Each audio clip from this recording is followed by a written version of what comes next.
To my channel Thought Digger. మీ అందరికీ Thought digger ఛానల్కి స్వాగతం. ఈ ఛానల్ మీకు పురాతన దేవాలయాలు, పురాణాలు మరియు పవిత్ర గ్రంథాలు, హిందూ ఆచారాలు, పండుగలు, పర్వదినాల గురించి మరియు ఈ ఆచారాల వెనుక దాగి ఉన్న పరమార్థాన్ని తెలియజేస్తుంది. అంతేకాకుండా టీటీడీ మరియు ఇతర దేవాలయాలకు సంబంధించిన కంప్లీట్ లేటెస్ట్ ఇన్ఫర్మేషన్ని అందిస్తుంది. ఓం నమో భగవతే వాసుదేవాయ. ఈరోజు వీడియోలో జ్యేష్ఠమాసం యొక్క ప్రాముఖ్యత మరియు విశిష్టత, ఈ మాసంలో వచ్చే ముఖ్యమైన పండుగలు, పర్వదినాల గురించి, ఈ మాసం ఈ సంవత్సరం ఎప్పటి నుంచి ఎప్పటి వరకు వచ్చిందో తెలుసుకుందాము. జ్యేష్ఠమాసము తెలుగు మాసాలలో 3వ మాసం. చైత్రం, వైశాఖం తర్వాత ఈ మాసం వస్తుంది. జ్యేష్ఠమాసం యొక్క పేరు జ్యేష్ఠ నక్షత్రం నుండి ఉద్భవించింది. ఈ మాసంలో పౌర్ణమి లేదా పౌర్ణమి రోజున జ్యేష్ఠ నక్షత్రం వస్తుంది కాబట్టి దీనిని జ్యేష్ఠ మాసంగా పిలుస్తారు. జ్యేష్ఠమాసము సృష్టికర్త బ్రహ్మదేవునికి ఎంతో ప్రీతికరమైన మాసంగా చెప్తారు. ఈ మాసంలో బ్రహ్మదేవుణ్ణి ఎవరైతే ఆరాధిస్తారో వాళ్ళని బ్రహ్మదేవుడు సులభంగా అనుగ్రహిస్తాడని చెప్తారు. ఈ జ్యేష్ఠమాసంలో బ్రహ్మదేవుని యొక్క ప్రతిమను గోధుమ పిండితో తయారు చేసి ఈ మాసం మొత్తం పూజించడం వలన విశేషమైన ఫలితాలు పొందవచ్చని ఆధ్యాత్మిక గ్రంథాలు చెప్తున్నాయి. అంతేకాకుండా ఈ మాసంలో చేసే విష్ణు సహస్రనామ పారాయణం అనంత ఫలితాలను ఇస్తుందని అంటారు. అలానే ఈ మాసంలో నీళ్లను దానం చేయడం వలన ఉత్తమమైన ఫలితాలు దక్కుతాయని చెప్తారు.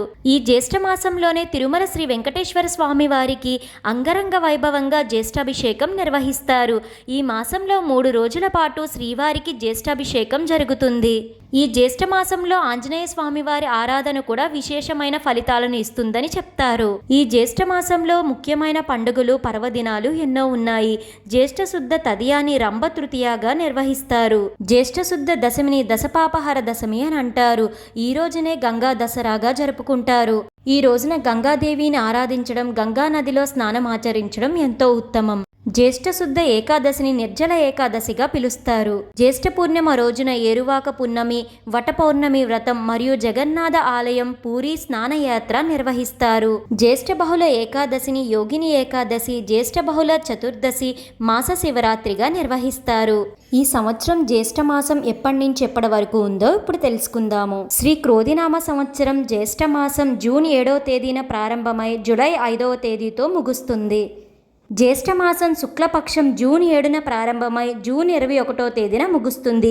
కృష్ణపక్షం జూన్ 22న ప్రారంభమై జూలై 5వ తేదీతో ముగుస్తుంది. జూన్ 9వ తేదీన రంభ తృతీయ నాడు రంభ వ్రతాన్ని ఆచరిస్తారు. ఈ వ్రతాన్ని ఎక్కువగా నార్త్ ఇండియాలో ఆచరిస్తూ ఉంటారు. గంగా దసరా దశపాపహర దశమి జూన్ 16వ తేదీన వచ్చింది. నిర్జల ఏకాదశి జూన్ 18న వచ్చింది.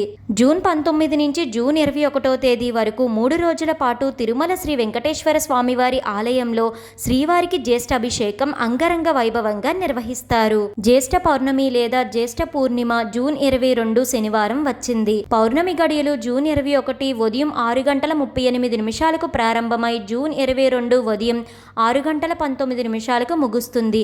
పౌర్ణమి వ్రతం మనం సాయంత్రం సమయంలో చేసుకుంటాము కాబట్టి జూన్ 21న పౌర్ణమి వ్రతాన్ని ఆచరించడం ఉత్తమం. జూన్ 21న వట పూర్ణిమ వ్రతం నిర్వహించుకుంటారు మరియు సత్యనారాయణ స్వామి వారి వ్రతాన్ని కూడా ఆచరిస్తారు. జూన్ 22 ఈ జ్యేష్ఠ పౌర్ణమి నాడునే పూరి జగన్నాథుని ఆలయంలో స్నానోత్సవాన్ని అంగరంగ వైభవంగా నిర్వహిస్తారు. జూలై 2 మంగళవారం రోజున యోగిని ఏకాదశి వచ్చింది. జూలై 5వ తేదీ శుక్రవారం అమావాస్యతో జ్యేష్ఠ మాసం పూర్తవుతుంది. ఈ జూన్ నెలలో స్కంద షష్ఠి, సంకటహర చతుర్థి ఎప్పుడు వచ్చాయో ఇప్పుడు తెలుసుకుందాము. జూన్ 12వ తేదీన స్కంద షష్ఠి, జూన్ 25వ తేదీన సంకటహర చతుర్థి వచ్చాయి. ఇవాల్టి క్విజ్ టైంలో రామాయణానికి సంబంధించిన 6 క్వశ్చన్స్ని నేను అడగడం జరుగుతుంది. క్రింద ఉన్న ఆప్షన్స్ని యూజ్ చేసి ఏది కరెక్ట్ ఆన్సరో గెస్ చేయండి.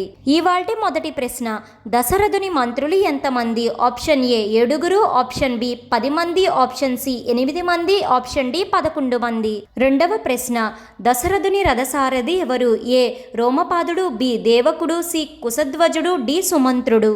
మూడవ ప్రశ్న, భరతుడు ఎవరి అవతారము? ఏ మహావిష్ణువు, బి ఆదిశేషువు, సి పాంచజన్య శంఖం, డి వాయువు. నాలుగవ ప్రశ్న, శత్రుఘ్నుడు ఎవరి అవతారము? ఏ ఆదిశేషువు, బి విష్ణుశంఖం, సి సుదర్శన చక్రం, డి శ్రీ మహావిష్ణువు. ఐదవ ప్రశ్న, లక్ష్మణునకు పుత్రులు ఎంతమంది? ఏ 3, బి 1, సి 2, డి పుత్రులు ఎవరూ లేరు. ఇవాల్టి చివరి ప్రశ్న, శతానందుని యొక్క తండ్రి ఎవరు? ఏ భరద్వాజ మహర్షి, బి వశిష్ఠుడు, సి విశ్వామిత్రుడు, డి గౌతముడు.